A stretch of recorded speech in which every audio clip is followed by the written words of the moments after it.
ஜனவரி 16 வெள்ளிக்கிழமை. சுத்த இருதயம்.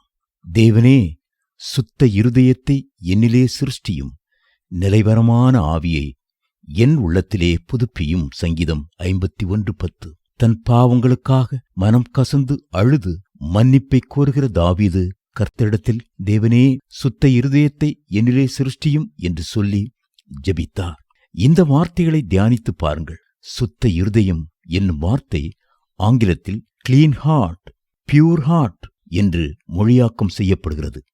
பல வருஷங்களாக ஒரு அறை மூடியே கிடந்தால் அந்த அறை முழுவதும் தூசியும் புழுதியும் அழுக்கும் நிறைந்து காணப்படும். அந்த அறையை பெருக்கி கழுவி சுத்தப்படுத்தினால்தான் அதனுள் தங்க முடியும். அதுபோலவே ஒரு மனுஷனுடைய இருதயம் பாவ வாழ்க்கையினால் நிரம்பி தேவனுக்கு இடம் கொடுக்காமல் பல ஆண்டுகள் அடைபட்டு கிடப்பதினாலே அதனுள் அசுத்தங்கள் நிரம்பியிருக்கக்கூடும்.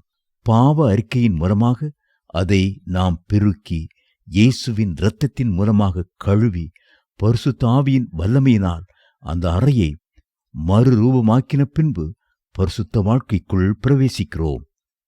உங்கள் வாழ்க்கை சுத்தமாகவும் தூய்மையாகவும் இருக்க வேண்டுமானால் முதலாவது உங்கள் இருதயம் சுத்திகரிக்கப்பட வேண்டும்.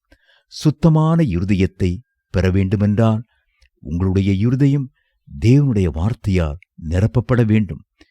கர்த்தருடைய வசனத்தின்படி ஜீவிக்க ஒருவன் தன்னை ஒப்புக் கொடுக்கும் போது அவனுக்கு உதவி செய்ய ஆவியானவர் முன்வருகிறார்.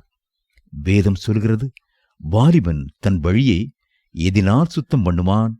உமது வசனத்தின்படி தன்னை காத்துக் கொள்கிறதினால்தானே. சங்கீதம் 119:9.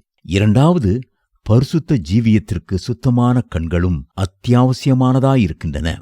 என் கண்களோடே உடன்படிக்கை பண்ணின நான் ஒரு கன்னிகையின் மேல் நினைப்பாயிருப்பதெப்படி? யோபு 31:1 என்று யோபு கேட்கிறார்.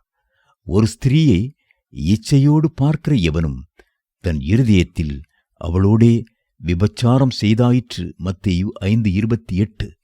உங்கள் கண்கள் உங்கள் ஆத்துமாவை கரைப்படுத்த இடம் கொடாதிருங்கள்.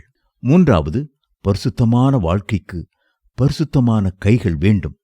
அசுத்தமானதை தொடாதிருங்கள் என்று 2 கொரிந்தியர் 6:17 நாம் வாசிக்கிறோம். பரிசுத்தமான கைகளை உயர்த்தி எப்போதும் கர்த்தரை துதிப்பீர்களாக.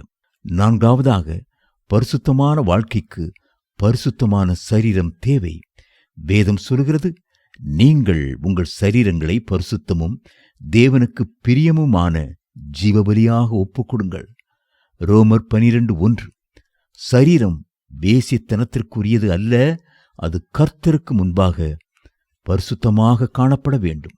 ஆகவே வேசித்தனத்திற்கு விலகி ஓடி சரீரத்தை காத்துக்கொள்ளுங்கள். 1 கொரிந்தியர் 6:18. மனுஷன் செய்கிற எந்த பாவமும் சரீரத்துக்கு புறம்பாயிருக்கும். வேசித்தனம் செய்கிறவனோ தன் சுய சரீரத்துக்கு விரோதமாய் பாவம் செய்கிறான். 1 கொரிந்தியர் 6:18.